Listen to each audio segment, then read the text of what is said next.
नमस्कार। इन खबर में आपका स्वागत है। पिछले 15 दिनों से लखनऊ से लेकर के दिल्ली तक बीजेपी में जो हलचल थी, एक के बाद एक मैराथन बैठकें हो रही थी, आरएसएस की अलग और बीजेपी की अलग। उसके बाद नतीजे आने लगे हैं।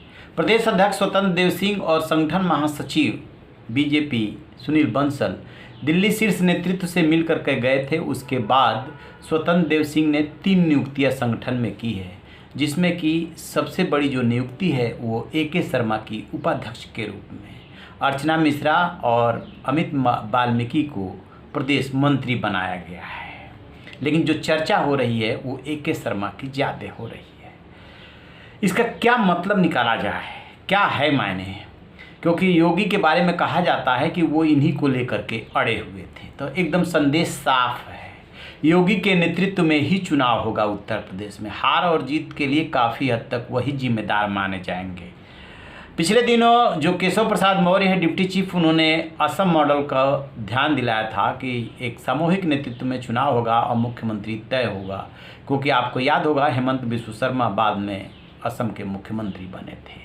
राजनाथ सिंह केंद्रीय रक्षा मंत्री जब गए, सवाल ये उठा तो उन्होंने क्लियर कर दिया कि योगी जब नेतृत्व कर रहे हैं तो योगी के ही नेतृत्व में तो चुनाव होगा। तो अटकलों को उन्होंने विराम लगाने की कोशिश की, लेकिन ये जो AK शर्मा की नियुक्ति है उसने पूर्ण रूप से विराम लगा दिया। अब AK शर्मा संभवतः जो है प्रदेश में मंत्री नहीं बनेंगे। दरअसल कहा यह जा रहा है कि CM योगी AK शर्मा को लेकर के अड़े हुए थे कि किसी भी सूरत में लखनऊ में सत्ता के 2 केंद्र नहीं बनने देंगे। ऑलरेडी संगठन महासचिव जो हैं सुनील बंसल, वो पैरेलल सत्ता चलाते हैं, उनके बारे में सभी जानते हैं।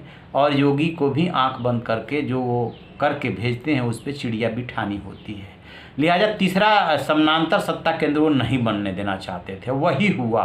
AK शर्मा को उपाध्यक्ष की जिम्मेदारी दी गई, मतलब साफ कि अब वो मंत्रिमंडल में शायद शामिल न हो। फिर इसके आगे क्या सिर्फ संगठन में इतना ही फेरबदल होना है या और होना है? और सरकार में फेरबदल कब होगा? संगठन में अभी और फेरबदल होगा। अभी तो AK शर्मा को उपाध्यक्ष बना करके एक संदेश दिया गया है। और जहाँ तक बात रही सरकार की, तो सरकार में जो है मंत्री बहुत सारे पद खाली हैं, वो भरा जाएगा। उसमें क्षेत्रीय और जातीय संतुलन बिठाने की कोशिश होगी। लेकिन योगी का जो स्टैंड था वो एक तरह से उनके स्टैंड को माना गया है और कहा गया है कि ठीक जो आप कह रहे हैं, आपके नेतृत्व में चुनाव होगा, आप मेहनत कीजिए, काम कीजिए, सत्ता का समानांतर केंद्र कुछ कोई और नहीं बनेगा। लेकिन इसी बीच ये भी खबर आ रही है कि BL संतोष जो संगठन महासचिव हैं बीजेपी के, वो फिर लखनऊ पहुंच रहे हैं। संभवतः 21 जून को पहुंचेंगे। इसका मतलब कि ऑपरेशन जो होना है अभी, उसका अभी छोटा सा रूप सामने आया है और ज़्यादा अभी इसको विस्तार दिया जाना है। क्योंकि संगठन और सरकार में जब फेरबदल होगा तो और नाम आएंगे, कौन बाहर किए जाएंगे, किसको सरकार से संगठन में किया जाएगा। यही प्रक्रिया केंद्र में भी चल रही है, यही प्रक्रिया उत्तर प्रदेश में भी चल रही है। तो फिर इसका क्या मतलब निकाला जाए? मतलब अभी तक यही निकल करके आ रहा है कि दोनों उप मुख्यमंत्री बने रहेंगे, यानी केशव प्रसाद मौर्य और दिनेश शर्मा।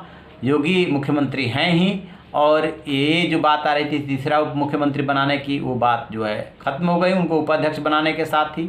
जहाँ तक प्रदेश अध्यक्ष की बात है कि केशव प्रसाद मौर्य को प्रदेश अध्यक्ष बनाया जा सकता है, पहले ही ये संभावना खत्म हो गई थी। स्वतंत्र देव सिंह प्रदेश अध्यक्ष बने रहेंगे, यानी कि स्वतंत्र देव सिंह और योगी के ही नेतृत्व में चुनाव होगा। रही बात केशव मौर्य और दिनेश शर्मा और लोगों की, तो निश्चित रूप से वो उनकी टीम के हिस्सा हैं, उनका भी चेहरा सामने रहेगा। लेकिन नेतृत्व तो करेंगे योगी ही। अंजाम क्या होगा, रिजल्ट क्या आएगा, ये आने के बाद पता चलेगा। और आने के बाद बहस होगी। उसके बाद योगी का पार्टी में क्या रह जाएगा, ये भी आने के बाद ही बहस होगी।